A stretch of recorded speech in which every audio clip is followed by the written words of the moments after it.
star so bright. Pull your hat down, make sure your cinch is tight.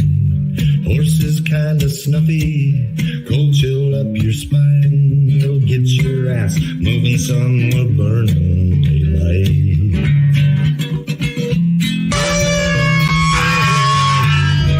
Howdy there, I'm Matt McKinley and we're burning daylight. In the saddle till the job's done right. Welcome to Burnin' Daylight, the only podcast for the working cowboy. Well, welcome back, Daylight Burners. It's kind of cooled down. I don't know what it was like over in Fallon today, but we had a nice little brief shower here about an hour ago. Kind of cooled everything off. I'm not sure where Bret went to, but got Bret Davis coming back here pretty quick. Maybe I might have to call him.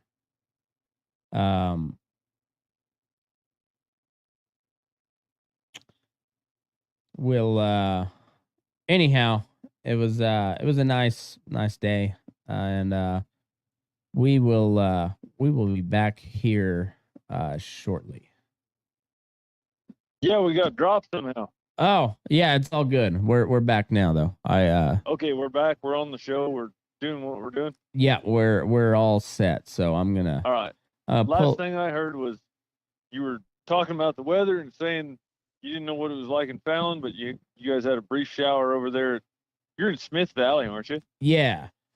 So we had one of those little skiffs that come in and rain for about 10 minutes, and then went on about its way. But it was enough to drop the temperature down about 10 degrees. Cool it down a little bit. Yeah. It clouded up here. You know, it doesn't hardly ever rain in Fallon. But it cooled down here a little bit. I think it was like 91 when I was finally headed home. Rode all my Colts and everything. I was headed home, went past the bank. I think it said 91, which, you know, that's bearable. Yeah. That's not fun. No, it's not great, but it ain't bad. I mean, no, you can do your work at that, and especially when it's 0% humidity. Yeah. I spent a lot of time in Oklahoma and Texas, stuff like that, and it'd be 91 and 85% humidity. And they had this deal that they called it real feel. And they'd say, well, it's 85 and the real feel is 102. And what the hell is real feel? If it's 102, it's 102. Yeah. That humidity makes, man, I was in Memphis for a week here, it was last month, and there was one day it was like low 90s, but it was also like low 90s humidity. Yeah. And walked out and just like fog. I walked outside and it fogged my glasses up immediately, and I was like, oh shit. For sure. For sure. That's gross. That shit's gross. Yeah, it is. It's the worst I've ever been in. When I was a junior in high school, I made it to the high school finals, rodeo finals, and it was in Illinois. Oh yeah. And I went out there, and I'd been in Wyoming all summer. And I jumped on an airplane, went to Illinois, and we landed at like 10:30 at night, 10:36 or something like that. And they said, "Well, welcome to Springfield. It's 10:36 in p.m. and you know, it's 92 degrees and 86% humidity." Ugh. And I was like, "What?" and it ruined my camera.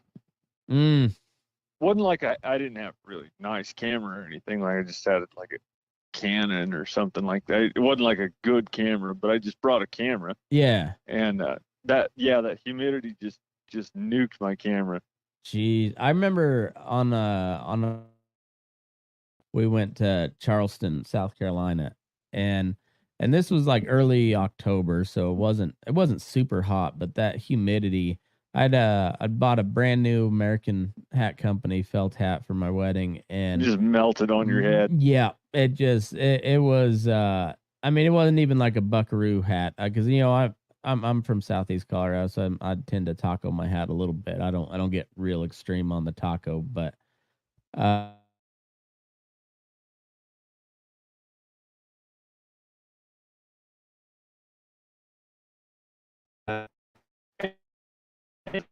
Pretty good hat. yeah, To be perfectly honest with you, like Resistol or a Stetson or something like hmm that.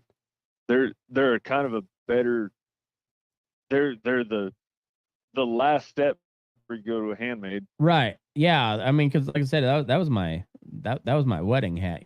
I'll get a Rodeo King for everyday wear or the Yeah. whatever the Amish brand is that Cal Camp Supply carries. Those are pretty decent too for Are work. they? I've not dealt with those. They're cheap enough where you can buy one every year and they hold up about a year, it seems like. Mm-hmm. But they're like $150, so it's like they're a good work hat.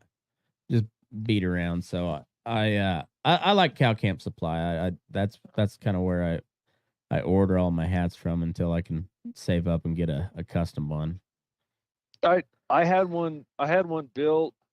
Uh, it was the first year I was married, so I was 22, and I think the deal was Mad Dog Hattery or something like Mm, that out of Billings, Montana. And I was in Billings, and I had one built, and so I'd been wearing those. I wear an open road, mm-hmm. and I've been wearing those forever. And for whatever reason, I decided to have a 5.5-inch brim made, Oh and man. it was a cool looking hat. And he did a good job. It was a cool hat. But I just run into stuff all the time, run into the door and everything else. And I traded it off finally. And a few years later in Salina, Kansas, there was a girl going around there, and I kept saying, man, I know that girl. I'm sure I know that girl. And finally I went over and I introduced myself to her, and I said, I know you from somewhere. And we talked for a minute. We didn't know each other. And it dawned on me. I said, oh, that hat, where'd you get that hat? And she says, oh, I traded it off my brother. And I said, what's your brother's name? And she said, oh, so and so. And I said, yeah, that's what it is. I said, take that hat off, that my name's on the inside of it. That's funny. And yeah, I recognized the hat, not the girl. But That's funny. yeah, it kind of was. She and I ended up being kind of friends. Mm, But yeah, those damn hats are just, I don't know. Most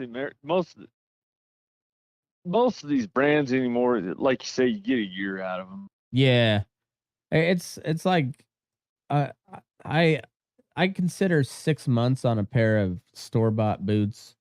Uh, like that's kind of about what I can get out of them. A hat, I should think. I yeah, should think. hat's about a year. Yeah. I bought my last set of customs that I put to work. I've got a really nice set of custom boots that Jake Houston made me, and but they're the kinds of, like I'm just not quite at the point where I want to retire them for work use yet, even though Yeah. Jake Yeah. really wants me to, because he wants me to beat the hell out of them and brag on them, and I think they'll do really well. But they're really nice still, and I don't, you know how that is, and Yeah. I just Yeah. And haven't went to it yet. I'm actually the opposite way. Years ago, I was still a teenager. I had a horse buck with me and slip on the ice and Mhm. and fall on my foot, broke my foot in half. Oh, My okay. right foot, it broke it the opposite way that your foot bends. Oh, nice. I bet that felt Yeah. good. Oh yeah, that was terrible. And there was bones sticking out and everything, and I pretty much kind of walked it off. I mean, they said it, did some stuff to it and this and that, but I just put I was wearing, I would, all I would wear back then, because I was pure. All I would wear was Paul Bonds, Oh, okay. And so I walked it off in those Paul Bonds, and that foot kind of formed. It kind of healed to a Paul Bond shape, and so I've got a real bad bone spur on that one side. And it's when I order my boots now, it's 5/8 of an inch difference from the right foot to the left foot. Huh. And so ever since then, I've always had my boots made because I just can't wear store bought boots because they just hurt. I can wear them to church. I got a pair of I don't know what the fuck, who the fuck made them. Yeah. Just a pair of, they're nice looking boots, but they're kind of cheap. But I just wear them to church and go, Yeah. But I can't wear them all day long because they hurt. But so I've always had all my boots made, and where was I going with that? Oh, I guess on the handmade boots. So I've worn handmade boots my whole life, and I promise you, it's worth the money. Oh yeah. Wear them. Wear those. You won't wear them out. You get 6 months out of a pair of store boughts. I buy mine. Generally, I buy them two pairs at a time, and swap them out. I'll get 4, 5, 6 years out of them. Mm-hmm.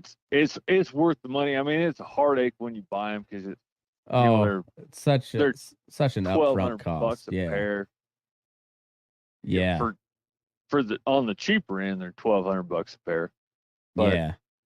But that's still cheap. When you do the math, it's cheaper than a pair of store boughts every 6 months for $200 a pair. Yeah. No, that's right. It's one of those, like, I know I should just wear them, but I just I've got a pair of store boughts that are about to eat it. So I'm just but then I gotta reshape my spurs, and so it's I know it's a whole thing. And so when it happens, I'll do it. But I'm kind of waiting for this last pair of boots to finally just shit it. And you're in a feedlot, aren't you? Yeah. And feedlots just fucking eat everything. It just destroy your shit. Yeah, that manure it just eats at everything, and if even when you clean them, you're still just soaking them over and over again, and that's not good on leather either. And it just it's not good on the stitching's what wears out. Yeah, that's exactly right. But they're wax calf, so they should hold up pretty good. And I mean they're comfortable as hell. They look sharp, and I went super cowboy. I went super puncher style on them and got like 18-inch stovepipes, and they look rad. 3.5-inch heels and the whole they look rad as shit. But they're not real practical.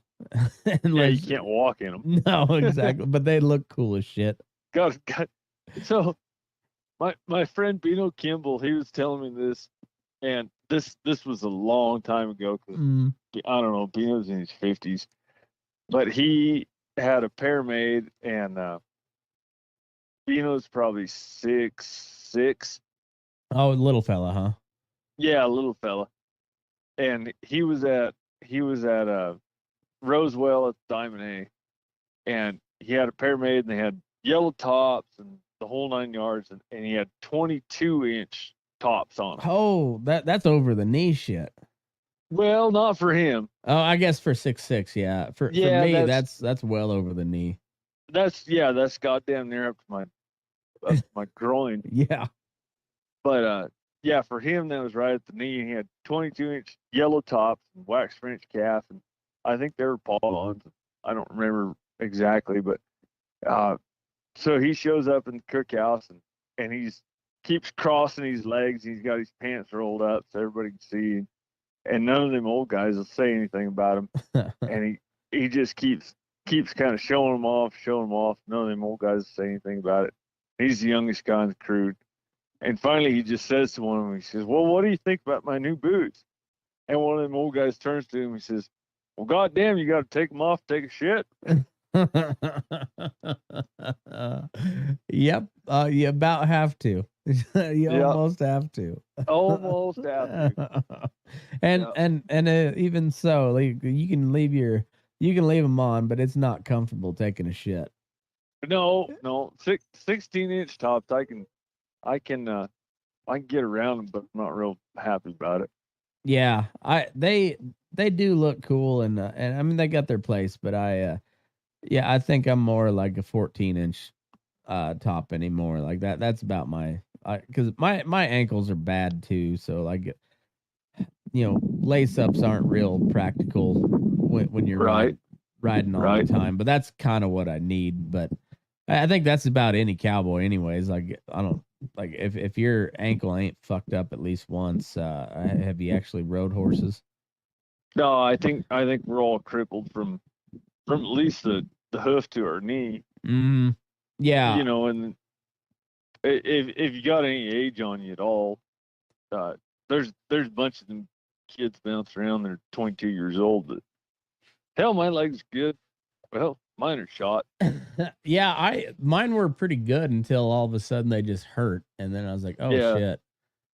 Like and it was especially been because I've been in the feedlot for quite a while now, and uh yeah, like when you typically when you fall down in the feedlot, it's not like a stumble and fall. It's like feet It's right. a crash and burn. Yeah. Yeah, like you're stepping on a piss spot or ice or something, and it's just like your horse's feet are out from under him, and it just like slingshots you into the ground, and that's hard on a feller's ankle. I can tell you that much. For sure. And then and then you guys have in those feedlots, you got all those gates and all Mhm. those fences to get tangled up in, Yeah. and every feedlot cowboy I've ever met is riding a piss load of colts. Yep.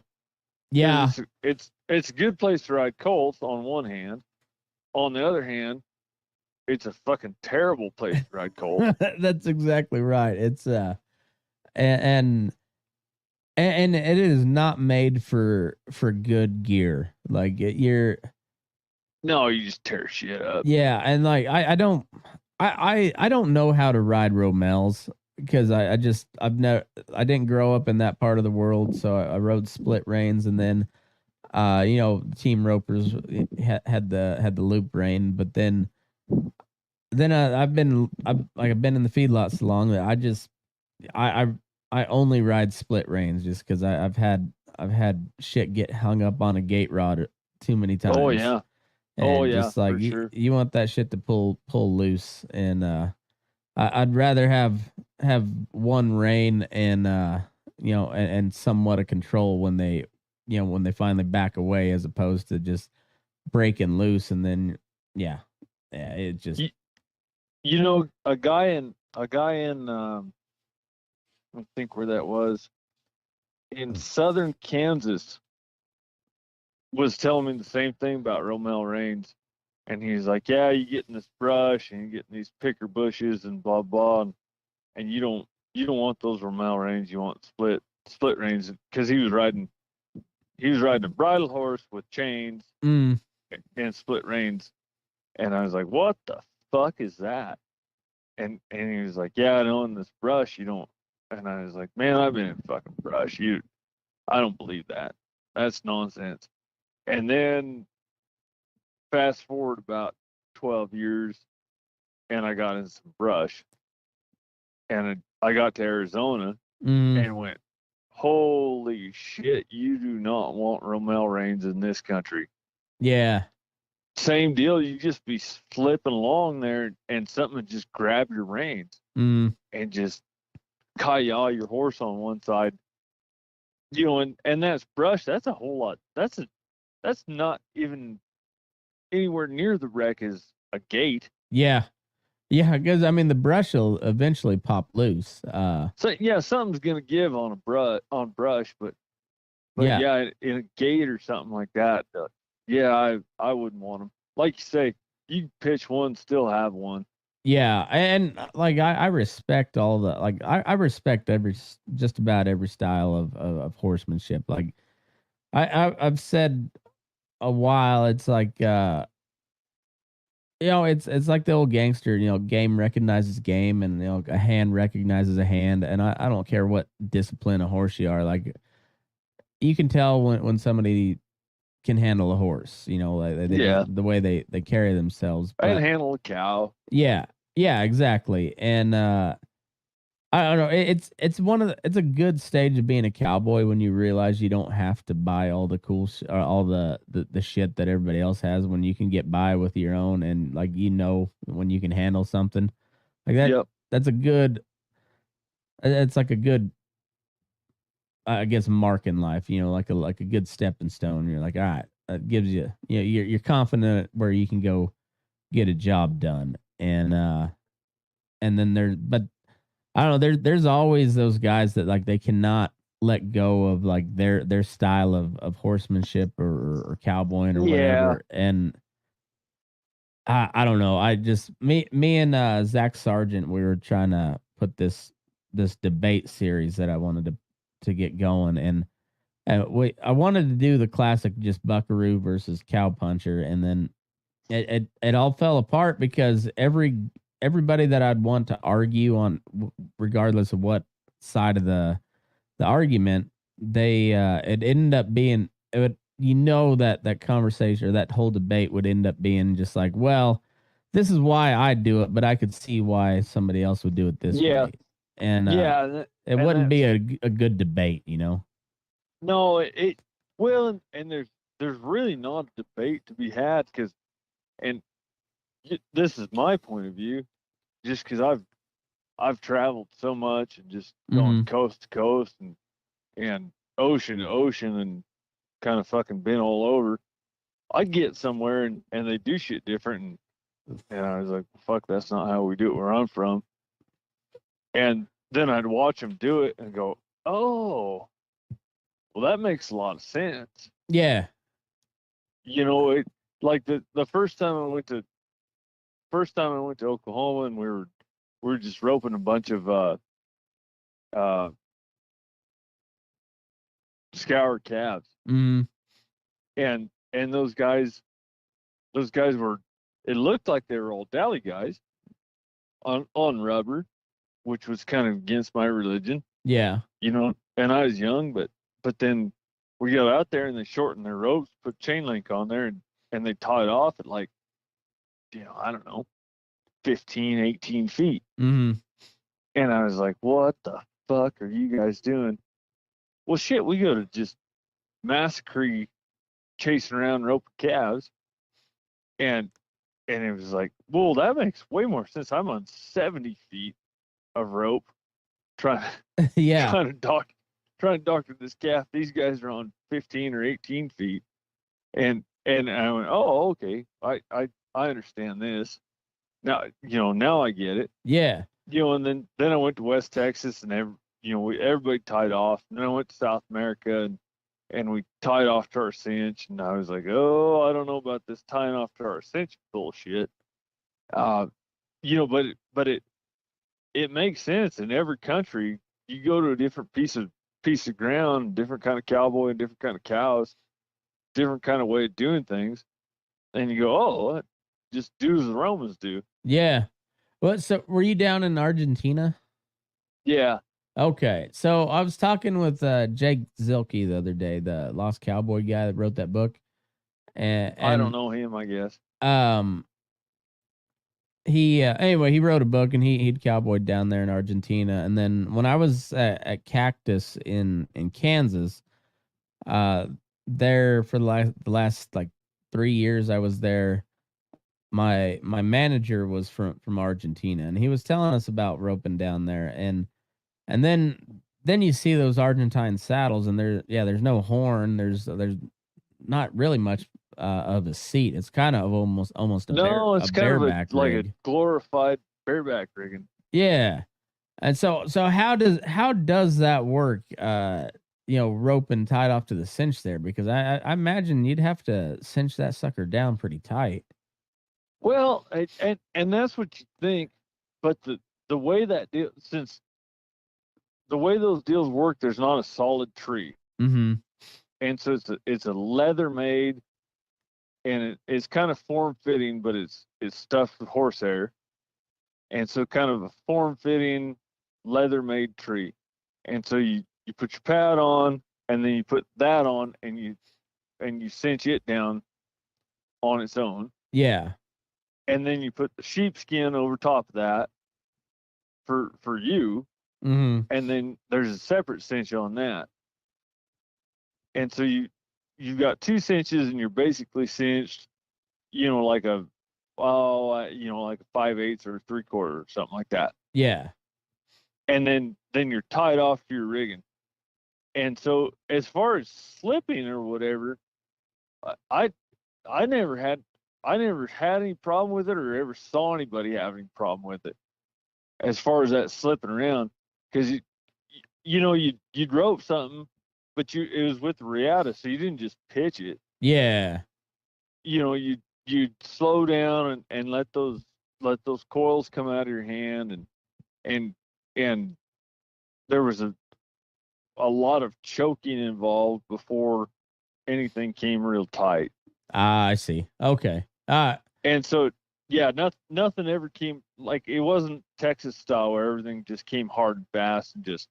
Yeah. Yeah, because that wouldn't work. I mean, that sucker would. No, everything would have broke. Yeah. Huh. Everything would pop loose. But it was a slow kind of a deal. And to be perfectly honest with you, it worked really good. Yeah. There was times when I first got down there, and a lot of them cattle were Bramer cattle, or Bramer cross cattle, tiger stripe cattle, and I went too fast, and I got too excited, and was depending on my horn and having all that leverage and everything. Yeah. And I got a couple of wrecks right off the bat. But then watching those other guys, they just lope behind one with everything just kind of like semi tight, Mm-hmm. and let that old girl kind of choke a little bit, just a little bit, and then get everything tight, and then we do whatever we had to do. And it worked pretty good. Huh. Well, I mean that's interesting. So are you from Oregon? I think that's what I. Yeah, originally. Yep. Okay. I left Oregon when I was 17. But I grew up in Oregon. Okay. Yeah, I've actually never yet been to Oregon. I've been fairly close, but that's Oregon and Washington's only states in west of Western United States. yeah, I think it's like the Dakotas, and then Oregon and Washington are the only states I haven't been to west of the Mississippi. So Oregon's nice. I liked Oregon a lot. I'm from the west side of Oregon, so it's real steep and real timbered up. The vast majority of Oregon is desert. yeah. Is high desert is not that much different than Nevada. Yeah, so you guys, like, you start out like California on the coast, but then where California would turn into Nevada, like Oregon just keeps kind of going, doesn't it? Yep, that's pretty much it. That's the way you could say it. Is the Siskiyous. So in California they call them the Sierras, Mm-hmm. and then when it crosses the border, they're called the Siskiyous. Okay. It's the same mountain range. Yeah. But that Siskiyou range runs all the way up to Canada, and the valleys are the same as those California valleys. They're not as big. Mm-hmm. They're just north. They run north and south, and the valleys are lush and green. The treed up part of it, the mountain part of it, they call them a pine desert, and so they get the same amount of. I think what the number is 13. I think they get 13 on average inches of rain or inches of precipitation a year. Okay. And so it's pretty deserty, but then pines grow big. Okay. But it's all like 7 or 8% grade. It's steep country Huh. and real rocky country, and so it's all swell fork center fire country. Yeah. That where I makes come, sense. and then you get to the other side, like as soon as you get to Klamath Falls, and then the whole rest of Oregon, it's just wide open buckaroo desert country. Yeah, high desert, Great Basin shit, huh? Yeah, and that's the difference between the two cowboys. I mean, you get on the Klamath Falls side, everybody's got a flat hat and a slick fork saddle. Where I come from, everybody's got a pretty good bend in their hat, Mm-hmm. and a Hamley's looking kind of swell fork saddle. Yeah. Huh. That's interesting. And that's where I come from. That's the country I come from, and we didn't rope much. A cowboy on my side of the ridge, they weren't real well known for roping. Mm-hmm. I mean, they all could rope, but they were kind of whale line guys, and kind of just get attached to one and get it wrapped around a tree or something like that. Yeah. Real similar to the Arizona kind of type cowboys. Mm-hmm. No fancy roping. Yeah. Because it was so goddamn steep, you couldn't. Yeah, that's kind of like those tie hard guys, because like the true tie hard guys, they have to, because you're crashing through brush and stuff, and you only have one coil in your hand because you got one swing and go. And then once you got her caught, like you're crashing through the brush trying to get her caught, or get her stopped and whatnot. Get her stopped, get her in a tree or something like that.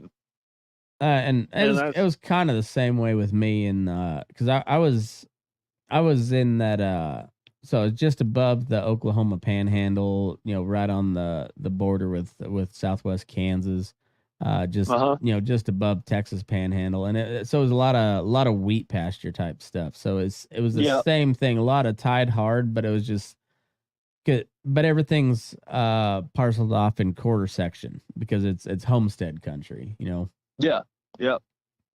I bought a horse off of a guy that spent his whole life on one of those wheat section deals. Mm-hmm. And it was a pretty good horse, I thought. But then he couldn't trot. Oh he yeah. couldn't lope. He could walk and he could run. Yeah. Was all that. And he was like 6-7 years old. And I couldn't figure it out. And then I got talking to him about what he'd done with that horse, and I thought, well, hell, this makes sense. All this horse has ever done is walk through cattle and then bust into a flat run. Yeah, that's pretty much it. And and that sucker could really walk, and then you could bust into a flat run and stop. And that was all that horse knew how to do, because that's all he'd ever done was just catch cattle. I have to go take my horses out on the desert every now and then to remind them that they know how to trot, because they get that same way where they go from like a fast walk to a lope, and I really just want them, like it's like first thing in the morning when we're shipping cattle, and you're like, I just want them to go step out down the alley, just go, catch a trot, just cowboy shit, like that's there's nothing better than catching a trot first thing in the morning. Gets the blood pumping, gets your mind right, and it's good for the horse too. Like it keeps gets them, their blood pumping and gets their mind right too. Mm-hmm. Yeah. And it's in that right gait where you can feel it if they're gonna bust in two, and it gives you about a half a stride to adjust and get ready for it. Whereas if they're in a lope, all of a sudden they're just they can duck their head and just and get to hogging and like put you in a bad situation if you're not savvy to it. But a trot, like they gotta like they send a whole lot more cues that they're getting ready to bust into when they're at a trot like that, and it's just I don't know, it's just good for man and beast, I think. Well, I think so too. I think that the trot is the most natural gait for a horse. Mm, You know, if you watch shitters wander around, they don't walk anywhere. no, They walk a little bit when they graze, but when it's time to go to water, they throw their heads up, hit a long trot, and it's go travel. it's kind of like little kids too. When like you notice how they don't like a lot of them, some of them will run everywhere, but very few of them will just like amble along. Most of the time, they're just like zipping along here and there, a little trot. Yep, yep, And yep. it's just kind of like a natural gait for a mammal, I think. Well, I think they think better that way. Yeah, yeah, and I know it just like a good loping horse is really easy to ride, but like you have to know how to ride to ride a trot. And I mean, uh, I've never been on those big circle outfits, but I've made my share of like 30-mile days, plenty of times. And those first couple of times, like the inside of your legs are just like I never got to the bleeding part, but I wasn't far from it. Yeah. And you learn how to find that horse's rhythm. No, that's no doubt. That's no doubt. I remember the first time you just brought that up, and it kind of brings this to mind. The first time, I went on big circle, and my boy wanted to go with me, and he was like 8, and I thought, shit, I don't know if you're quite old enough to go, but he kind of begged to go, kind of he really wanted to go, and it was gonna be an easy day. But by my standards, it was going to be an easy day. And we went, and I don't know, 3 or 4 miles into it, he was crying, and I stopped him, and I said, "You asked for this, don't you cry. You can cry all you want when we get home. You can cry all the way home and pick up. You can do anything you want, but don't you cry while we're doing this." And he kind of snuffed it up. I said, okay, Dad. And I said, just figure it out. And what I ended up doing is I tied his stirrups up. Mm-hmm. And I tied his stirrups to his cinches and said, just stand in them stirrups. You'll be all right. And long story short, it barked his knees up a whole bunch and this and that. But he made it through it. And yeah, them barked up knees. I mean, that's part of cowboying. It really is, and I mean, it's like even those. There's only a handful of of guys that have never dallied in their life, but man, that I don't guess. I bet you. I bet you $100 I don't know one. yeah, I think I know one, and he's an old school, and he really only can't cowboyed there in the Texas Panhandle, and Yeah. but I never heard him talk about shortening up and then dallying off, but I almost guarantee he did. I mean, because it just it's kind of common knowledge. Oh yeah. But like you don't. That first time you go to the horn, you're gonna rip some hide off your fingers, like almost guaranteed. Oh yeah. And like my pinky doesn't sit straight anymore because it's hit the horn so many damn times. But it takes some hide burned off your hand before you figure out that horn doesn't move, and it's there every time. And if it's not there, then like you got a lot bigger problem than the skin off of your hand, Yeah. No, that's no joke.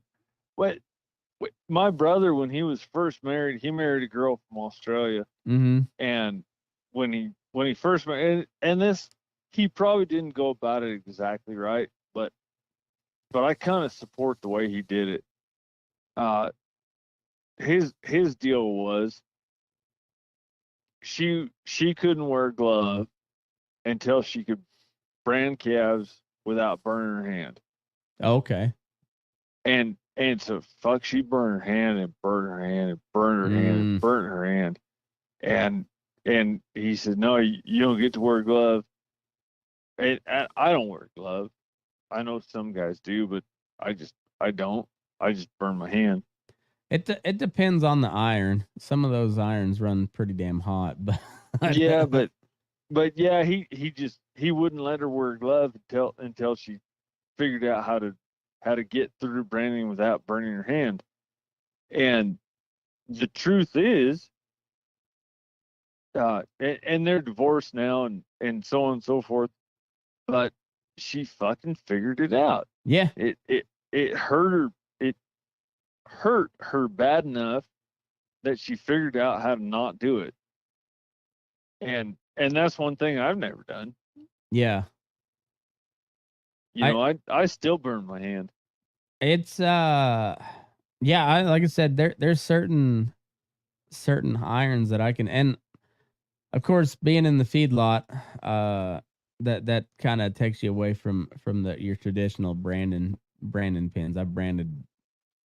Yeah, it's branded a bunch of them in a hydraulic chute. Yeah, it's not near as cool as the rest of it, but like I've branded tens of thousands of cattle, but every iron's different too. But then I've also branded probably thousands, like bumping up on the 10,000 mark on out on pasture too. So like I'm no stranger to it. I'm not the best at it, but I like every single iron's different too, and some of them hold the heat different. And if you can get to where you can just like you can figure out how to handle that iron, yeah, it's a whole different deal. But yeah, yeah.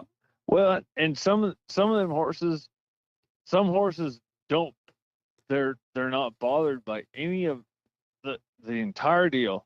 Nothing bothers them except the smoke. yeah, it's the smoke or like that whoosh of the propane, like that noise from the propane fire. That'll get a horse every now and then. There's funny little things, and you think, oh shit, this is all going to be good, and then propane whooshes or the smoke comes up or whatever, and next thing you know, you're missing piece off your pinky. Yeah. It's and then the Texas guy would be like, well, if you were tied on, that would never happen. I'm like, it still might have. Like there, shit can happen as you're letting them coils go too. Yeah, I get what those guys are saying, but and I've tied off a bunch, and to be perfectly honest with you, I like tying off. Yeah, but it so long as everybody on the crew knows how it all works. Yeah. If everybody there knows how to tie off, fuck, I love tying off. I prefer it. What? But the thing is you get up there, and like if you don't have enough room, take another step, and you're tied off, well, you're fucked. Yeah. Like you're trying to like squeeze your horses as tight into that fence as you can, but you can't. And then if you're dallying, you can slip a little rope or this and that or the other thing. You're tied off, you're committed. Yeah. And that's the only thing I never liked about tying off.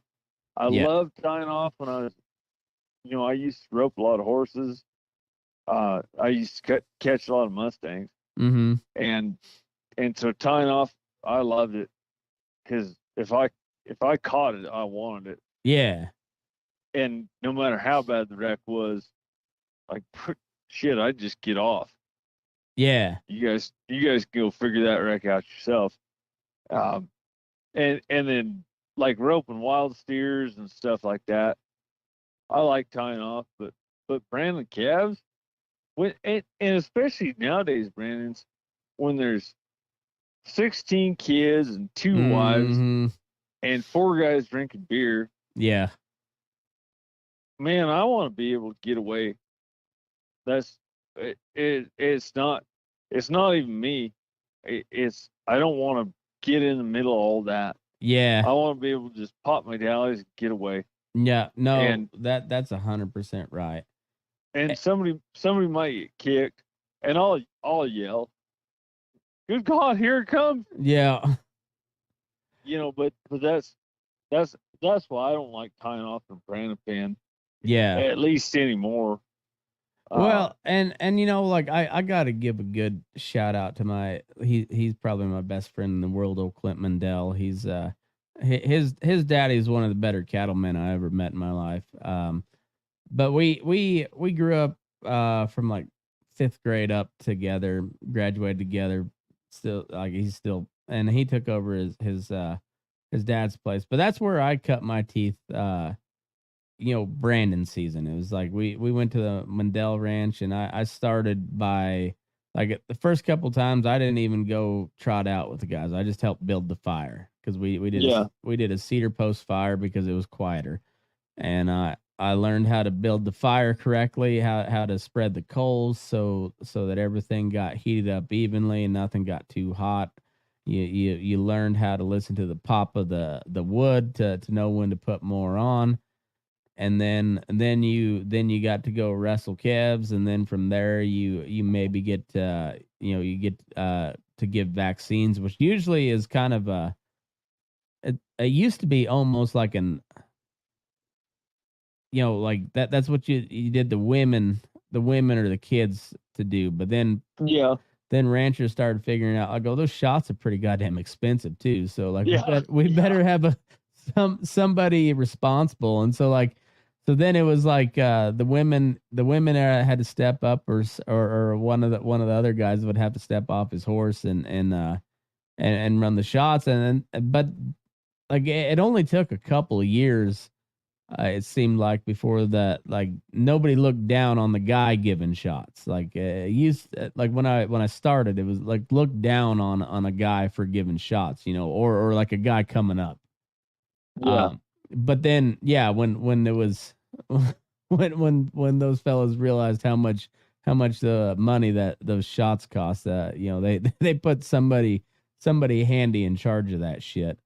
But then eventually you'd get to brand, or you'd get to rope, and then after you could rope for a little while and knew how to handle yourself on the ground, then you'd get to brand and castrate bulls. But like there was a whole process, and my buddy Clint, he kind of like he's tweaked a few things here and there since his old man, but he's kind of kept to that old style way of doing things. Like he still does a cedar fire, and he does it by the the phases of the moon, and Yeah. and also he does not break out the beer until the last calf is branded. And then once that happens and everything's kind of turned back out, what like the beer can flow. But I know a lot of people kind of, particularly like working cowboys and day working guys, that kind of look down on that. But I like it, because that, at least that way, everybody is hooked, and then everybody's working until that last calf is done. And then once it's done, yeah, let's go drink some beer. Let's have some fun. Well, and see, that was something that confused the shit out of me when I left home, because the beer started as soon as you started. Mm-hmm. We might start branding calves at 6:30 in the morning. Yeah. Well, fuck, we started drinking beer at 6:30 in the morning, and so then when I left home and went out other places, and oh well, some of these deals we don't drink beer at all, and some of these deals we don't get to drink beer until the end, and I was a little confused about it. But I think it's a good deal personally, I think it's a good deal that when we're all done, we get to drink beer. No, I think that's awesome. I think beer is an essential thing to a Brandon, but I do too. And I don't mind going. I mean, because I've partaken in it, and particularly when it's not your Brandon, or you don't. If you're just there to rope and work the ground, like I don't care when people start drinking beer, because eventually, if it gets real wild, I can back out and watch from the fence or some shit like that. But I get where Clint's coming from. He's like, well, I want everybody to have a good time, but like I want my Kevs branded. I want them cut good. I want them branded good. I want shots administered accordingly.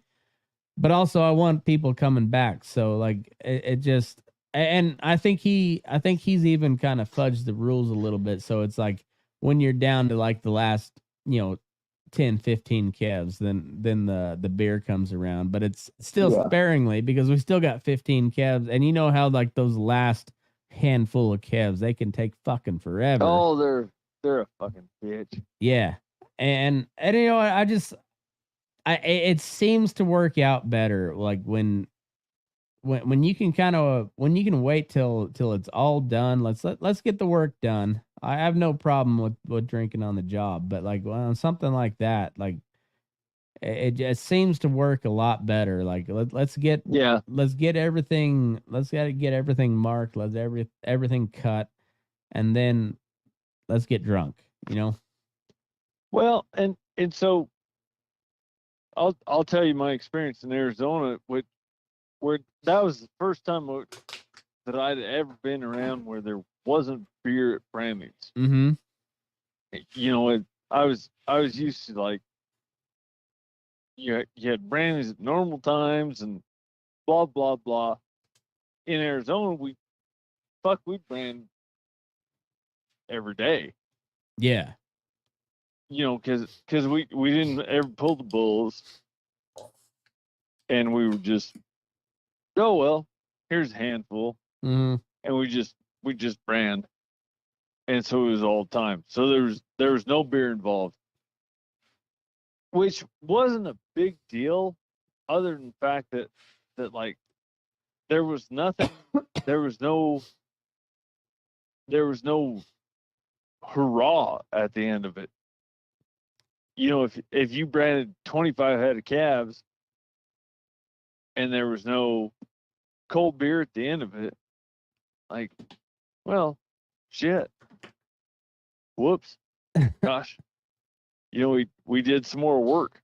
That's the way it felt. It feels a lot of times in the feedlot, because like you'll fucking bust your ass for a week straight. Like, we'll process 1,000, 1,100 head a day for like 4 or 5 days in a row, and then it's like, well, we got that one done. Here comes another one, and you're just like, fuck. Yeah.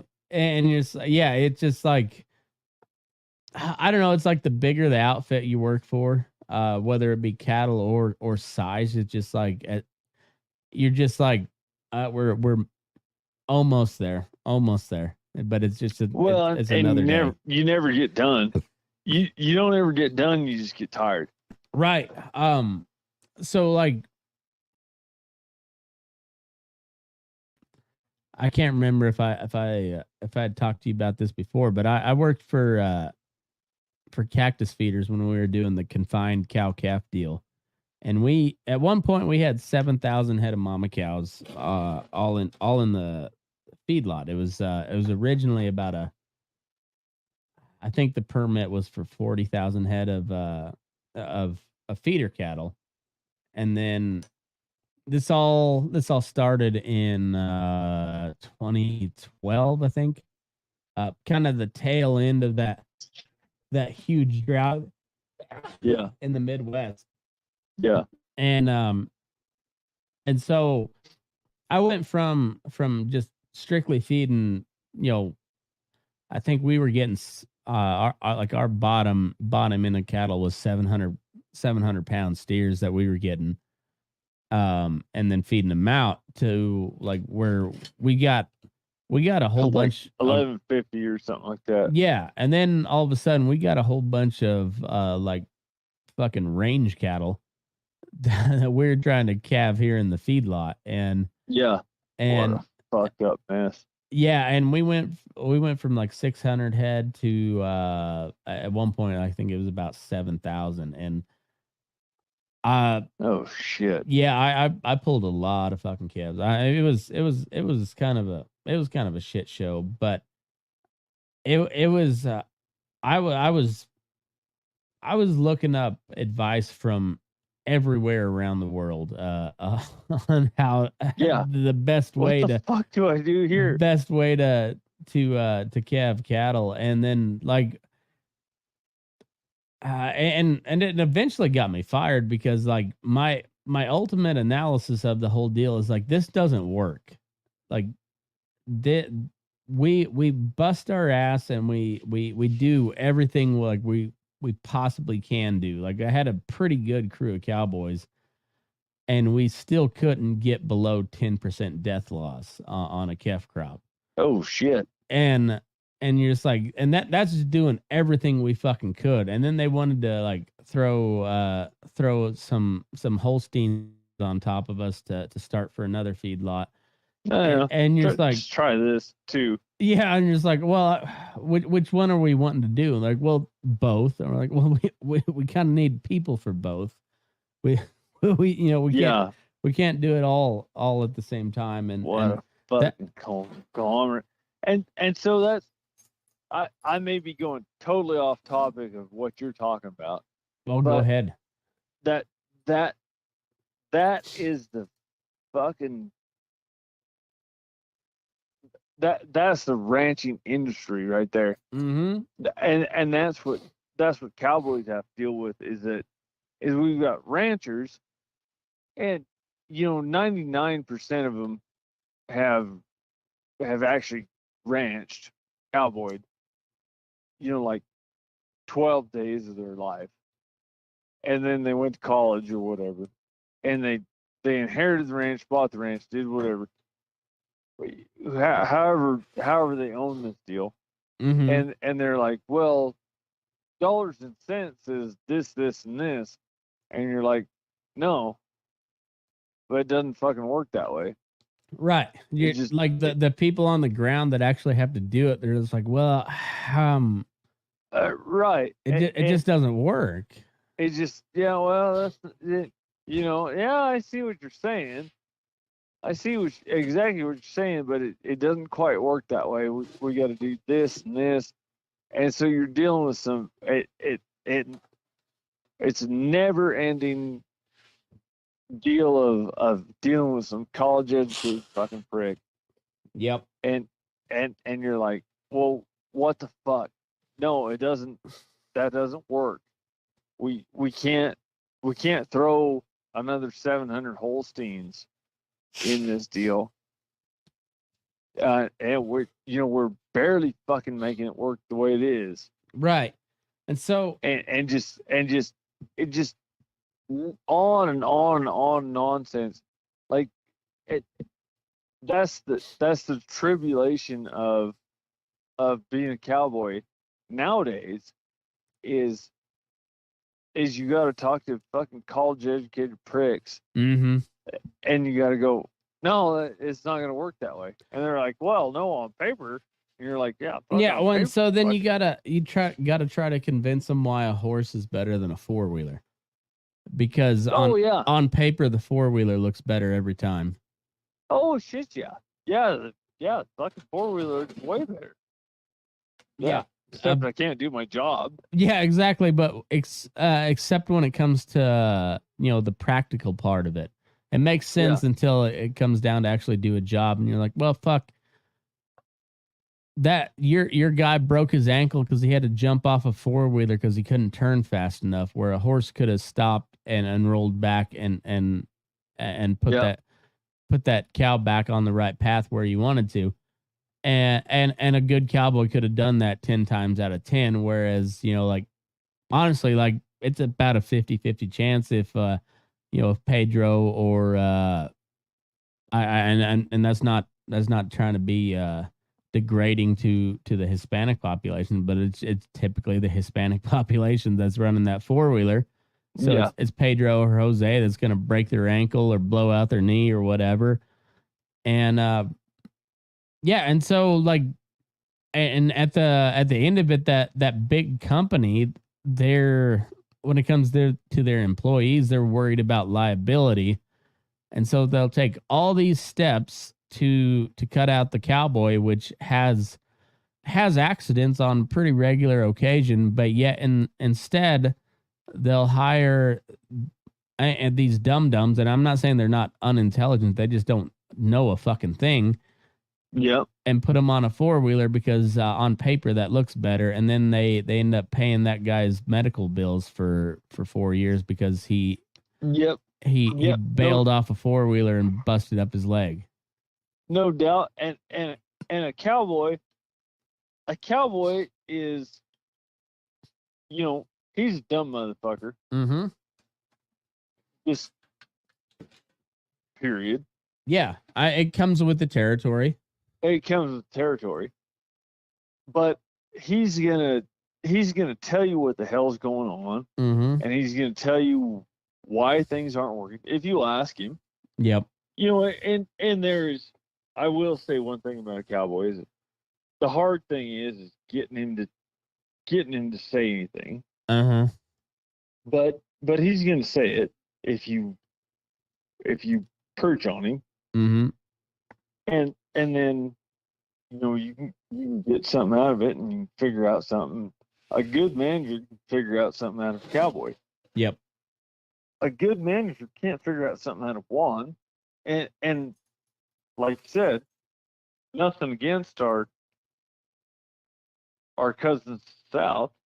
No, because there's plenty of good cowboys that come out of there too. Because we've all worked with them, but they'll tell you the same thing about Juan on the four-wheeler. Like they have pinchy Mexicans. They don't know cattle for shit. Yeah. and those guys, they won't tell you. They're not going to help the manager. No. And so, in my mind, the managers are the ones that's where the foul is. Yeah. These ranches haven't gone to shit or anything like that. You talk to all these cowboys and they say, "Oh, these ranches have gone to shit." No, the ranches are fine. The managers suck. Well, and there's a lot of good cowboys that make good managers, but once you make that step to manager, you ain't one of the cowboys anymore. And as much as you like, well, that's true. As much as you want to be, it just, you ain't. Because you're in charge of the cowboys, and that. That's true. And that's true. It's a very subtle difference, but it's a big difference.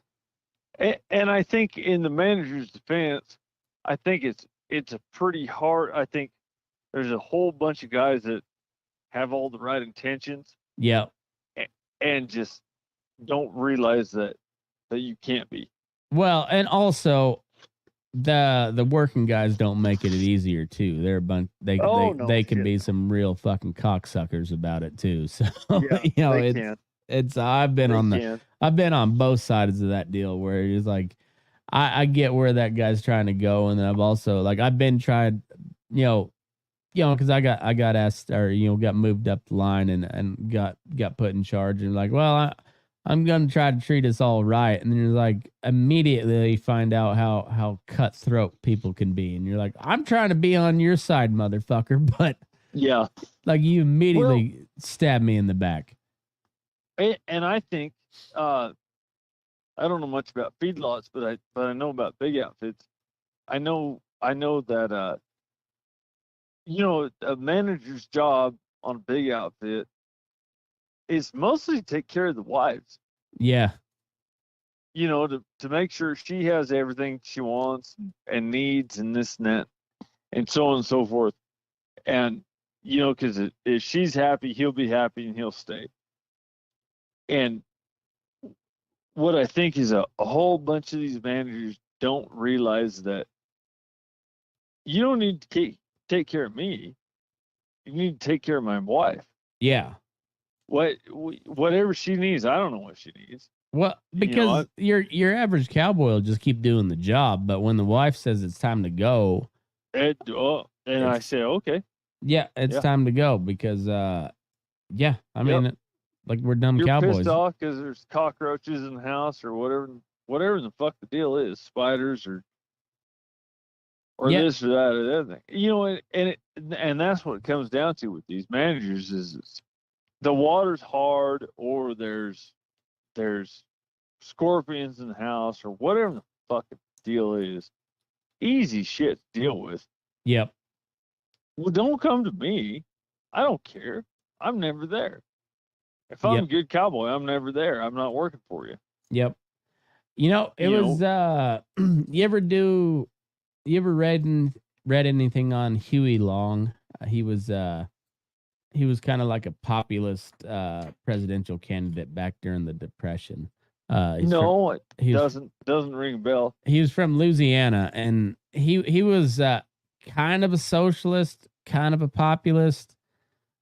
He was a little bit like a Bernie Sanders type, but like his deal was like we're gonna build roads all over Louisiana, and that's how he won governor, and that's how he governed as governor of Louisiana, and then he I think he went on to the Senate, and if I remember right, he got assassinated because and it was like the race that when FDR won his first presidency. I think Huey Long was his primary candidate, and he got assassinated. But he was kind of an authoritarian government type, but he was also kind of a lot like Trump. He would borrow whatever ideas sounded good, but he realized like it doesn't matter what happens in DC. If I'm building roads in Louisiana, people are gonna keep voting for me, you know? Yeah. And whether that was meant good things for Louisiana or not, like he was just gonna keep building them fucking roads, man. Well, the only thing I know about all that is I spent some time in Louisiana and there's roads fucking everywhere. Yeah, it was I don't know, it was kind of like FDR with like where I grew up in the middle of the country where it was kind of homesteader country, and then that the Dust Bowl hit. There was a lot of Democrats in that part of the world, and it was all because Roosevelt gave him a job. You know, he didn't give him a handout; he gave him a job. And even though their job didn't actually do anything, it wasn't a handout because they were working for it. And like Roosevelt still was it. We got a plan. It's not a fucking good plan, but it's a plan. Yeah. No, yeah, and it held out for a couple generations too, but it was genius because it like it really wasn't a handout. You had to go work for that money, and sometimes you were doing something good, and most of the times you were just building shit to build shit. But at least you fucking ditch. Yeah. But at least you were doing something, you know. And it's like as bad of a plan as it was, I was just like it's a hell of a lot better than just a check every month, you know. To be perfectly honest with you, I would like to see something like that nowadays. It would be a lot better than, like I said, that unemployment check. Oh yeah, I would love to see something like that nowadays. I don't know many young people, but the few of them I know, I just think, man, you just need to work. You just need a job. Like there's something to that, and like it didn't lead. I don't in the long run it didn't turn out great for the country, but it worked really good at the time. And just like it's really hard to argue against that, because without that, I mean, people might have really lost it all. I mean, like they might have just, there was plenty of people that just like they took the dive into, were like, oh, fuck it, nothing matters anymore, and they just went off the deep end. There was plenty of that already, but like how many were saved from that because they're like, well, I gotta go work the stupid fucking job so I can collect a check at the end of the week to pay my feed my family. For sure. Well, and like, and I'll take this on a personal point of view. I could write for a living. Mm-hmm. You know, I write really well, and I could write for a living, but I can't. I can't just because I'm not sweating. I'm not working. I'm not doing. You know, if I just sit down and write, that pays. Fuck, pays pretty good. Yeah. And I could make it pay better, but I just can't do it. I got to get up and go work. Mm-hmm. Because I've got 3 little kids and I just got to go work. And so that's how so many people in our history's past and to be honest with you, in our history's present feel that they gotta go work. Yeah. They gotta go do something. Just got to do something. I mean, it's a purpose, you know. Even if it's not a great purpose, it's a purpose, you know. And doesn't have to be a good plan. It's just plan. Yeah. Well, let's do some. I mean, how many times do you hear that? Like particularly from like the gun control people, like they'll lose on like the merits of the argument all the time, but they're like they just want somebody to do something. And you know, it just clarify that for me a little bit. The anti-gun people. Yeah. So like every time there's one of these shootings that come up, they're like, well, will somebody do something? And you know, like, you know, they're angry about the shooting. Yeah. But for whatever reason, they're drawn to the gun aspect of it and not the fact and they're mad at the guns or the gun companies. Yeah. But they just want somebody to do something. And you're like, I'm not. That's also like a red line for me. Like, no, you're not going to do anything about my guns. Like that's a hard red line for me. But also I get where they're coming from. Like I want this to stop. Will somebody do something?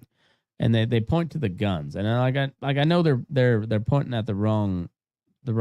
They're barking up the wrong tree, but for sure. But I also get that gut instinct where it's just like, well, somebody do something about this. What the fuck are we doing here? And because I feel the same way. Like every time I see one of these stupid shootings, like, what the fuck are we doing here?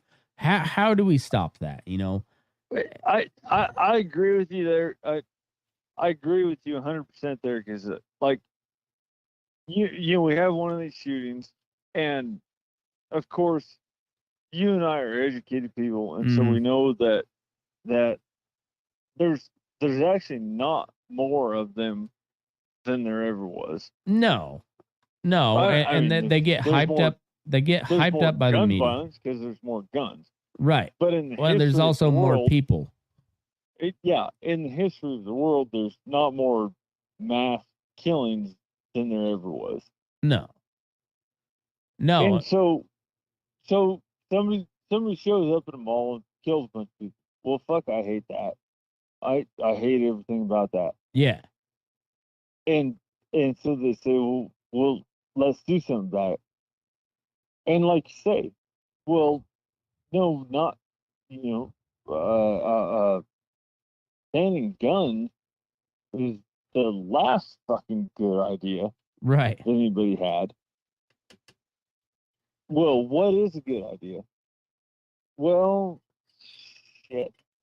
I don't really know what is a good idea. I know, and it's a hard argument to make that sometimes doing nothing is better than making a bad decision, you know? Yeah. What I know is a good idea is pushing ethics on people. Yeah. And doing making people think good thoughts. Yeah. Like and that's like the most fucking Hunter S. Thompson 1965 thing anybody could ever say. But pushing good ethics on people is way better than pushing shitty laws. take your guns away. Yeah. Because I'm the same as you.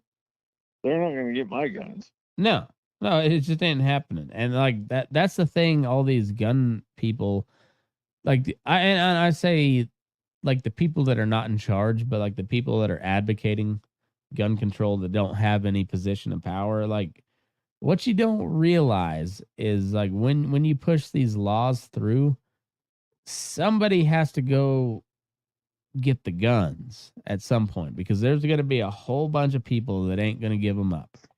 And that's when people die. And that it's not going to be good. And so like, does that make you that you still have the same warm fuzzy feelings inside knowing that like, you know, should this law that you support pass could end up like that dude in Utah yesterday that just got blown up by the FBI because he decided to he did levy some actual threats, but were they credible? I don't know. But it was like a 75-year-old man that talked shit on Facebook that got shot in his home by the FBI. Yeah, and I missed that one, but it was some old dude that was he was probably watched way too much Newsmax or something. And he talked a bunch of shit on Facebook, and then they tried to serve a search warrant on him at like 6 a.m, and somehow he ended up not alive. So yeah, well, oops. Yeah, and then okay, I've got another side to that story too, because unfortunately, I've had a lot of dealings with the police and just I've done a lot of shit wrong, and so I've dealt with the police a bunch, and so the long story short is, cops don't want to fucking shoot you. Yeah, they really don't. And that's the last fucking thing they want to do. Right. And I can promise you I've done some shit wrong, so wrong that it was the last fucking thing they ever wanted to do was to shoot me. And they didn't. Yeah. So 9 out of 10 cops. 9 out of 10 cops or whatever we're saying here. They don't want to fucking shoot you. So you got to go way out of your fucking way to get shot. That's what I'm getting at. And I went way out of my fucking way and tried to get shot and fucking didn't. Yeah. No, I think there's and so there's so many of these dumb shits that just push it and push it and push it and push it, that we can't blame the establishment as much as we do. Of course, I'm the first one that's going to blame the establishment. Fuck the establishment. I'm a libertarian. Yeah, I'm going to blame the establishment. But on the other hand, don't be a dumb shit. Don't be a dumb shit. Right. Well, and so like that's like this old guy here. He was on, and I honestly, I'm a libertarian too. I have not yet got to the point where I think anarchy is a good thing. Like even thank God, because right. We can have a private conversation. I will convince you that anarchy is a fucking bad thing, but I get their argument, those anarcho-capitalists or anarcho-communists, however you want to, like, I just still, it's just as much of a utopia as, like true socialism or true communism or even true capitalism, But I was just about to say that true capitalism. Yeah. True capitalism is the same thing. Yeah. I mean, we saw like you can, and they will always point to like these little deals within the government that allowed capital, like these big, like particularly the robber baron types, like they had their Yeah. they had their government connections, but more than anything, they were just ruthless fucking businessmen. Like they had no morals whatsoever, and they had no problem calling in the state militia to cut down union workers when they were on strike. And just like Yeah. they were fucking brutal. But ask them, if you could ask them what they felt about their wife and their children. Mm-hmm. There's a whole different deal there. Yeah, no, there really was, and I just like, have you? I'll send you a link later, but there's a really really fucking good book on it's called Slaughterhouse, and it's on the Chicago Union stockyards and how Chicago became like the meat I've read it. Have you? Yeah. That's a great book. Like, it's a fucking good book. It's and the part about it I liked is he just came at it from as the point of view of a Chicago kid and a guy that that likes history. He didn't have a agenda. He didn't have an agenda one way or the other. He just thought this was something special here. Let's tell the story of it. Yeah, that's it's Slaughterhouse 151 or 121 or something like that. Oh, that's a different one, but this one's just called Slaughterhouse, and I talked to the professor. I'll send you the link for that because you'll like this book too. And it's he's like he was I think he was a security guard when the stockyards shut down. He actually worked there, but he was a third generation Polak that and they were all there in Chicago. He's just a Chicago kid. And and he's like I guess the best way to put it is like he didn't miss the forest for the trees. Like he covered all the labor unrest and all the shitty things that the Packers did, but he also like talked about what made it so fucking awesome. Like the fact that there was this little like swamp that went from a swamp to like one of the most important cities in the world in the course of 50 years. Huh. And I guess I haven't read that one. I'll send you the link. It's a great book. And it just like, I don't know. There was not so much of the only narrative is just like, this is a Chicago kid that thought this was cool and told a really cool story of it without trying to disparage one side or the other. And and I don't know. There's something about that, just being able to tell a story without, like I bias always gets their way in there, but like the best ones are just like that just tell the story how it is. Like, I don't know. There's something to that. Well, bias always gets his way in there, but that's something that the reader, the listener, the whoever, that's their fucking problem. Yeah. Because like Steinbeck is the least biased author that I can think of off the top of my head. I love Steinbeck. I love Steinbeck too. Probably the least biased that I can think of. Well, but you gotta take into account Steinbeck's biased. Yeah. He most definitely was biased. Right now I'm reading a deal about Hunter S. Thompson. Mm-hmm. And so Hunter S. Thompson obviously was fucking biased. Oh, obviously, yeah. Was way biased. And so I've read 100% of Hunter Thompson's works, Mm-hmm. and then this is just biography about him, and then you go, oh, there was that's where that bias was, because it's stuff where they're actually talking to the Hells Angels, and they're saying, well, here's what he did, here's blah blah blah, and you go, well, that doesn't rhyme with the deal. Hunter had every reason to lie, and this guy has no reason to lie. Mm-hmm. So there's bias in everything. Yeah.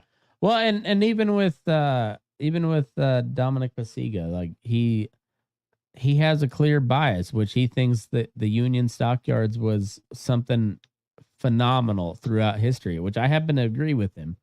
But he told Oh, yeah, for sure. He told it from that angle. And like, so like, I have no problem with bias. I want to know your bias so I can get into your frame of mind and be like, all right, why are you writing it from your point of view? And like, when you realize like the Hell's Angel part of and I've only kind of recently got into some of Hunter S. Thompson stuff. I know I'm aware of him, and I kind of know. I know a little bit about him, but I haven't actually read a ton of his stuff.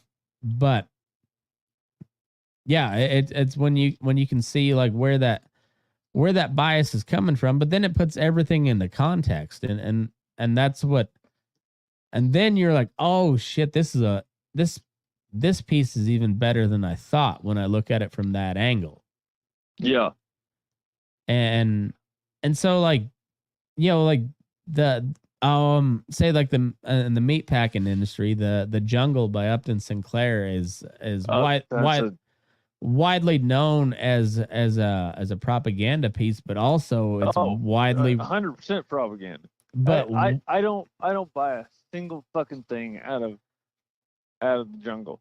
No, but also widely regarded, and rightfully so, as but a good book, yeah, as one of the most important literary pieces of the 20th century. For sure, because it was. I mean, it led to a lot of reforms, not the reforms that Upton Sinclair wanted, because he was wanting a socialist revolution. And famous quote, he's like, I aimed for the American public's heart and I missed and hit him in the stomach.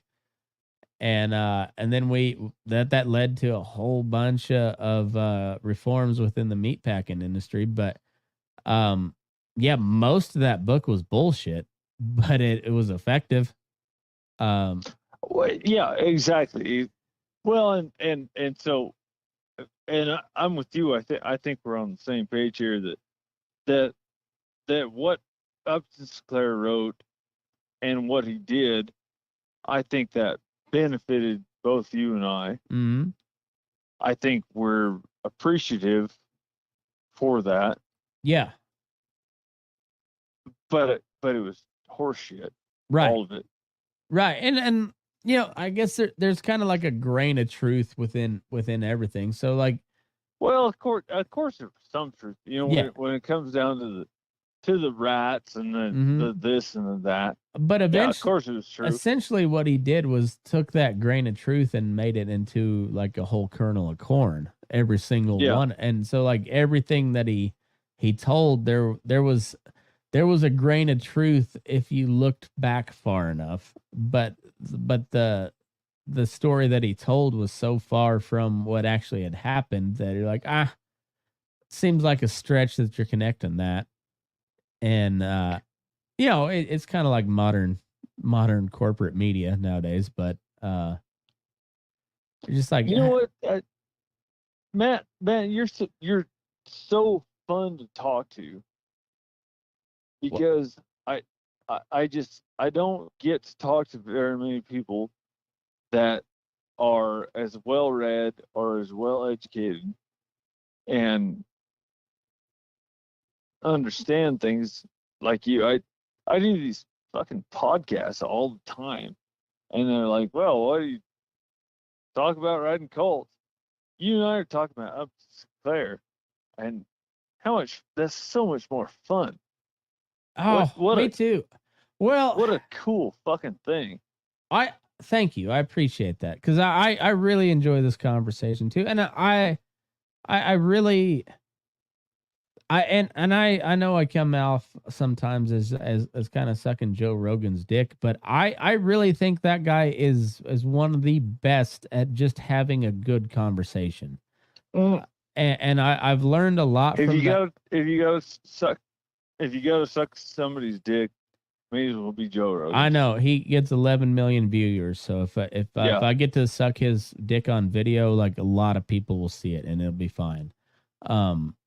But like he really is good at just having a conversation, and like I and this is my personal bias, like some of the best conversationalists out there is the working cowboy, like because there's so many people that are weirdly knowledgeable about one specific topic, and usually it's because that was the one book that they had at cow camp or on this in this bunkhouse or whatever, you know. One strange thing I found, and so we've been over this 17 times, but I'll just reiterate it. I grew up in Southern Oregon, and then I came to Nevada, and so where all these conversations went in a bunkhouse was like, do you have Egyptian cotton in your bedroll, and the how many strands of cotton what it is, and like we talked about deep. All the time I spent in Nevada were deep fucking really thinking things. Mm-hmm. And we were 19, so it wasn't that fucking deep. You know, it was, we talked about it, Sinclair, but it was not that fucking deep. Yeah. Because we were kids. But that's what we talked about. Mm-hmm. Up in Sinclair, Hemingway, Steinbeck, like we talked about fucking deep ideas, and then like like better brands of socks and things like that. Yeah. And why socks were better. And so that's where I cut my teeth. And then I went away, and I went everywhere. Mm-hmm. I went to fucking Europe. I went to Texas. I went to South America. I went to Florida. I went everywhere, and nowhere else. It was just cowboy stories. Yeah. And I was like, you fucking dipshits, just living in bunkhouses. And I was like, you fucking dipshits, why aren't we talking about deep, good things? Like this is the whole point. We're making fucking $700 a month, and the point is we get to live. Yeah. And those guys didn't do it. California, they did. Nevada, they did. Oregon, they did. Nowhere else. Huh. Nowhere else. Well, and it's one of those things, and I'm always like I'm becoming so much more aware of propaganda the more I read stuff. And so like I'm just wondering, like how much of the image of the American cowboy is just propaganda, because like we know a lot of it, like the rodeo announcer view of 9/10 of it. Yeah, like the rodeo view announcer view of the American cowboy. You know, like you got the what's their names from Utah, all those bronc riders, and what's their name? Oh yeah, the Wright boys. You know, the Wright brothers. Yeah. Yeah, and they're just squeaky clean. You know, just like good looking, upright citizens. You know, as my dad would say, he's like them sweet smelling fellas over there, and like, and I honestly, I believe they are probably extremely decent people, and I would have nothing against them. But like that's what like rural America wants every cowboy to be like, and we fucking know Yeah. that's not true. That's just not fucking true. Like the cowboys are the dregs of society. They Oh yeah. Fuck yeah. they Yeah. go they go do those jobs because they can go be by themselves. I'm so happy to hear you say that. That cowboys are dregs of society, because well, fuck, that's what we really are. We are the poor immigrant workers that didn't want to live in a city. Like Yeah. we're like those pack and plant like kill floor workers, but Yeah. we just happened to make it out in the big wide open. Yeah. And we just, well, and so there's something that are you familiar with Arnold Rojas? I know the name, and I know it's on my book list. I haven't read it yet, but I it's one like Yeah. I've been told many times I got to read. Yeah. Arnold wrote 4 or 5 books, Yeah. and I mean, he fucking lived it. He was a Miller and Lux cowboy. Mm-hmm. He fucking lived it. And he says those guys, if they couldn't ride, they'd die. There. Yeah. It's Yeah, because and in a couple of those books, he explains what I mean is they would starve to death because they didn't know how to do anything except punch cows. Yep. That's exactly right. And it was like it was so much more diverse back in the day too, because you had Mexicans, and you would have, I mean, that was what was so special about like Lonesome Dove, because it captured like the freed black man, the Mexicans, the Scotch Irish, they it just Yeah. it was just like,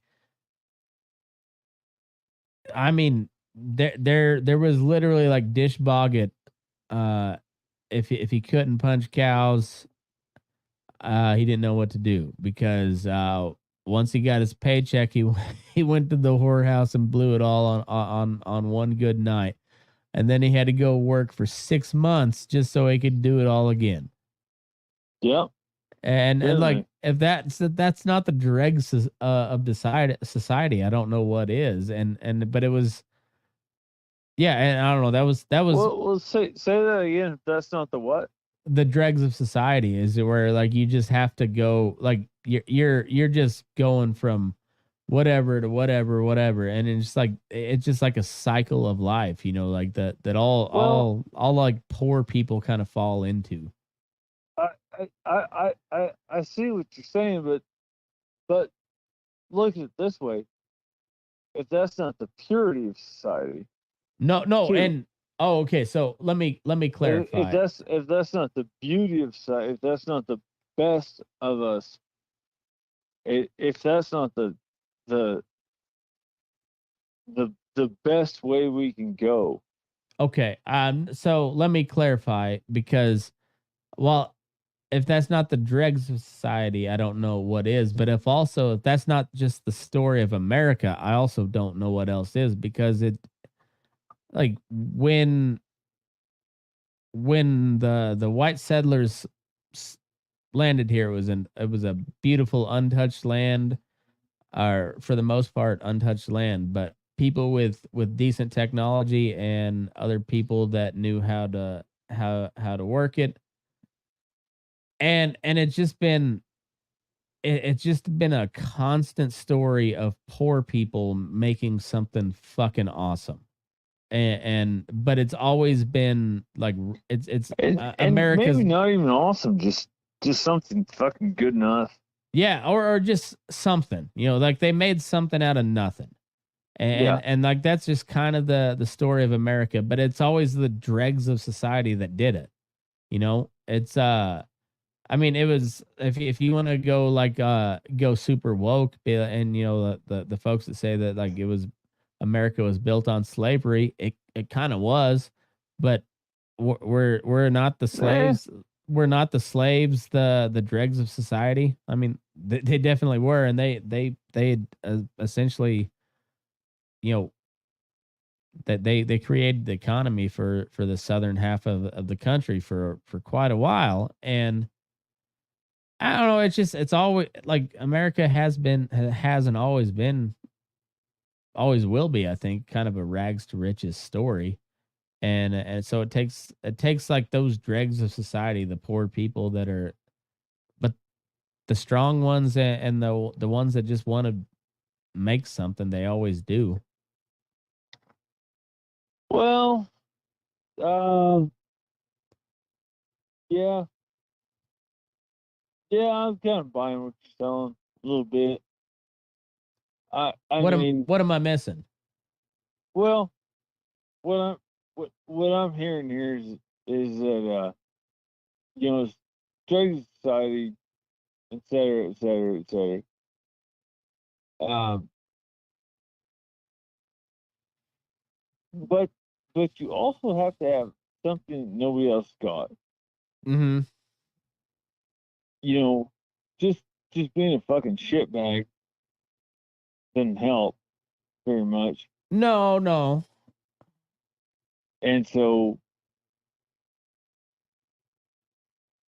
what what you need to do is do something nobody else has done, Right. which is fucking hard. Yeah. It is. And you're doing it with your podcast. You're doing something nobody else has done. That's cool. And I hope it's making money. One of these days. But One of these days. yeah, maybe one of these days.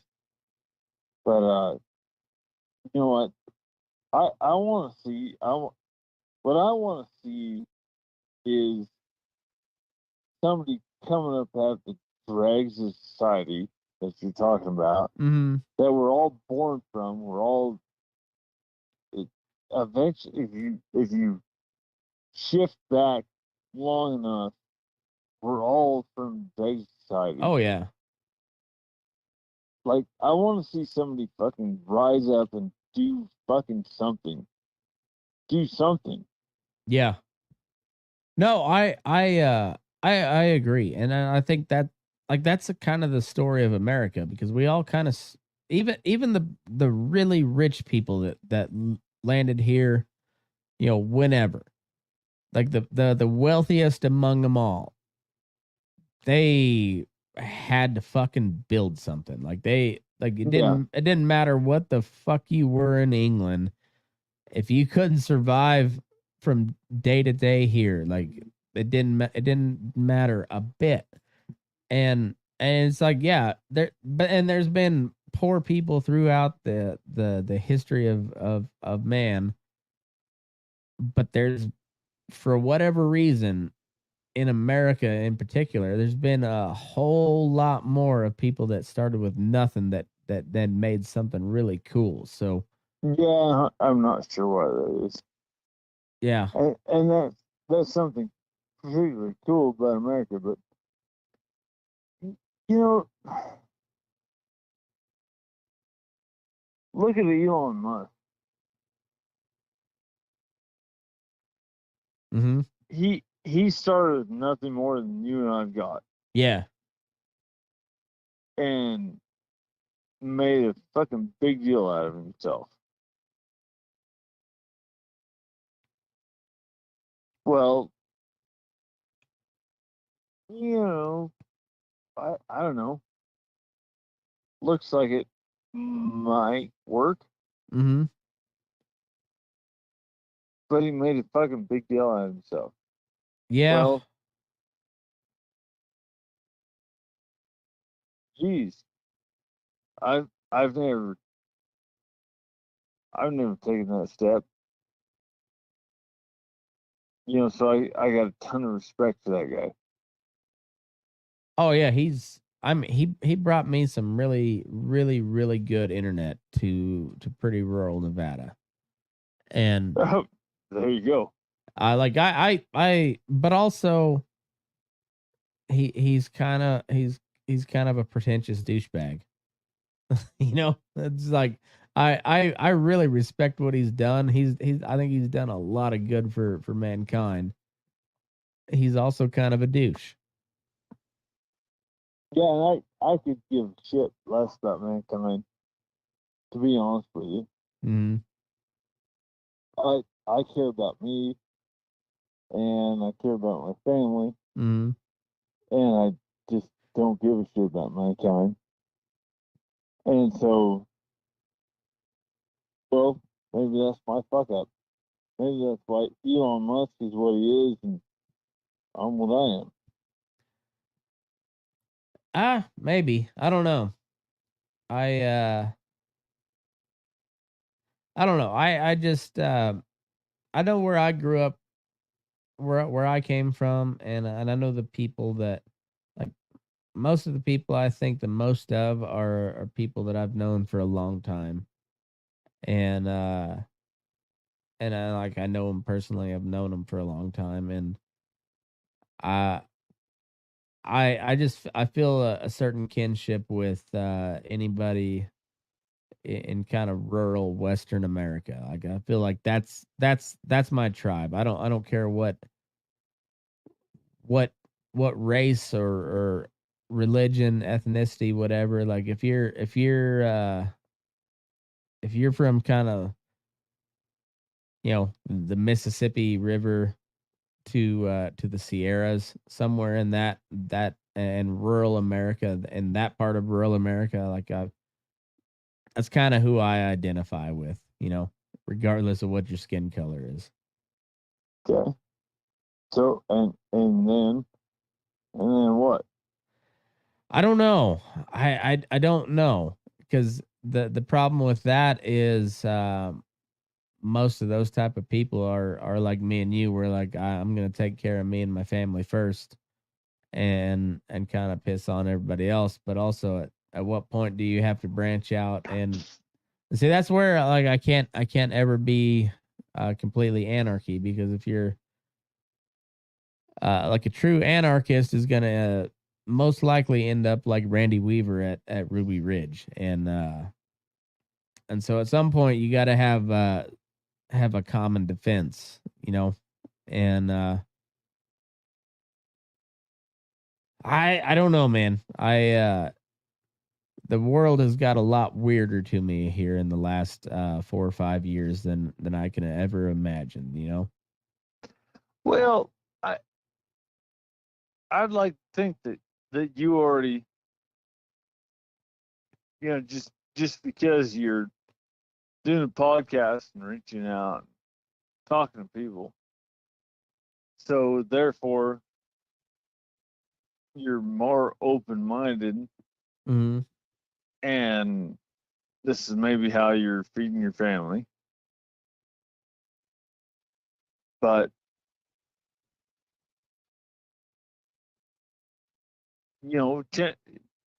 that you're taking a big chance here.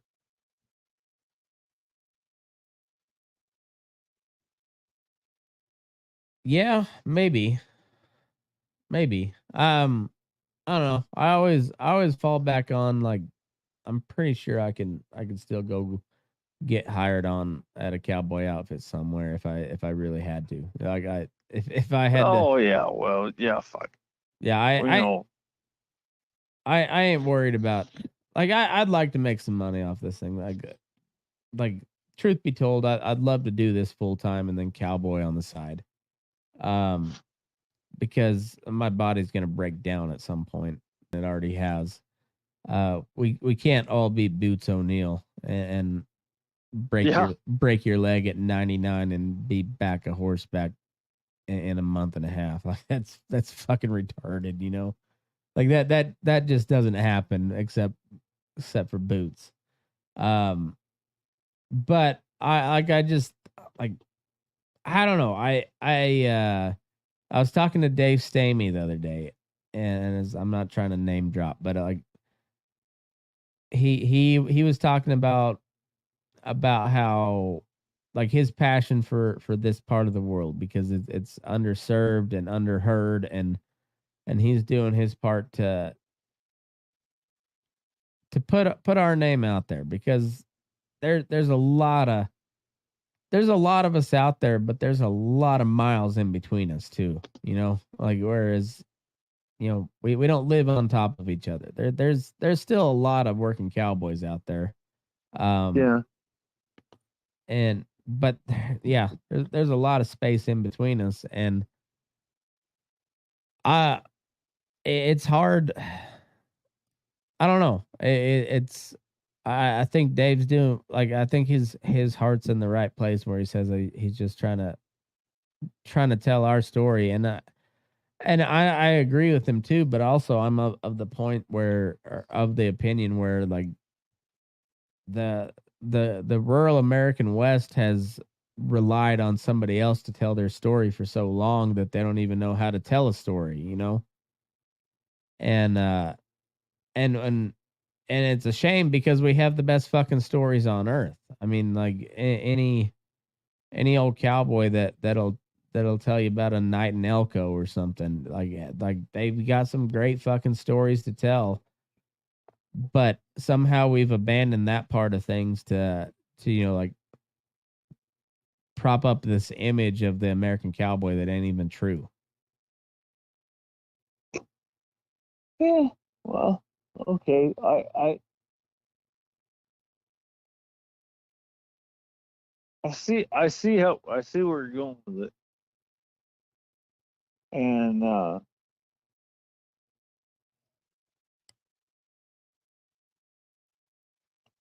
see how it's true.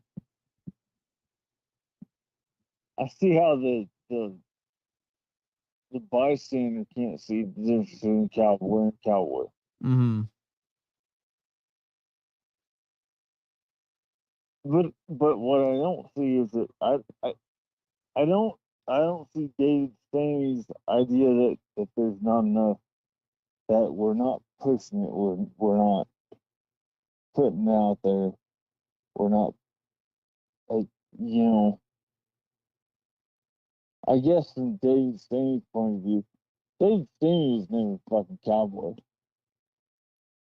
That's what I've heard, but You know, I just I see how from the outside looking in, I honestly I think this deal, I think the American cowboy is stronger and better than he ever was. right. No, I don't disagree with that. And maybe I should rephrase that. And I think maybe, and I'm not going to try to put words in Dave Stamey's mouth, but I think he's talking about the rural American, I guess the working cowboy or the American cowboy. Like, say what you will about Yellowstone, but it gave a lot of young guys the itch to go cowboy, which is Yeah, I've never even watched that show, but I know what it's about. So yeah. I mean, I don't know. It just like if a bunch of young fellers want to go try out cowboying, like I think that's a good thing. yeah, And no, I do too. whether they think they're whether that the story they bought into is true or not, is irrelevant to me. They'll find out real pretty fucking quick whether that story is true or not, and it'll weed out the ones that don't actually want a cowboy real quick. But um I I do wonder about the American rancher. Because like you look at like the Wine Cup and the Gamble, the 4 6s, like most of the big ranches are not, they're not owned really by anybody. They're it's a corporation that owns it. Yeah, It's a division of a bigger corporation, and but that's also kind of what the American West has always been. Like most of the big ranches were owned by people in Scotland before they got owned by big oil interests and whatnot.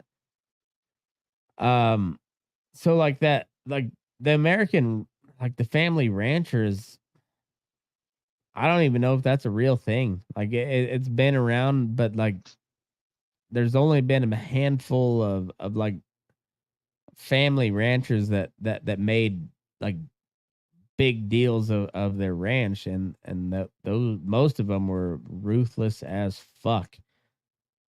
And then there's just like guys like me and you that just, I don't know, we go punch cows.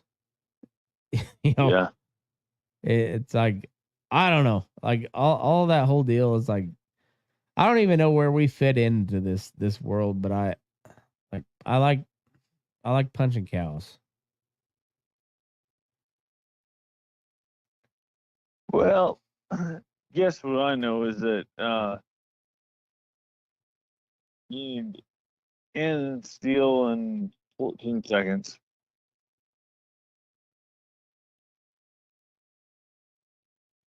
Good night. We love you.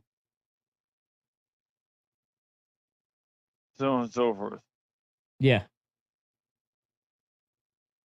Good enough. All right. Are you heading out? Yeah. No. Yeah. I'm played out. All right. Good enough. Well, hey, I appreciate your time, man. It's been fun. All right. Sounds good, man. All right. We'll see you Take it easy. later. Bye.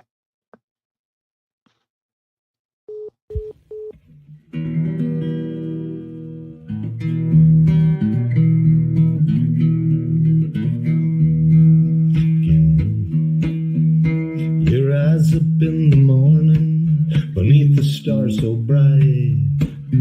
Pull your hat down, make sure your cinch is tight. Horse is kinda snuffy, cold chill up your spine. You'll get your ass moving, son, we're burning daylight. Burning daylight. Burning daylight.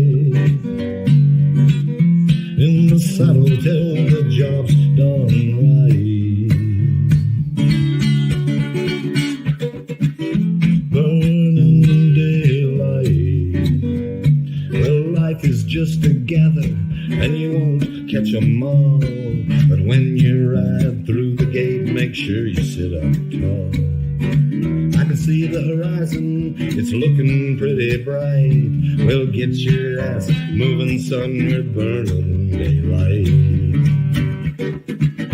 Burning daylight. Burning daylight. In the saddle till the job's done right. Burning daylight. Burning daylight. Burning daylight.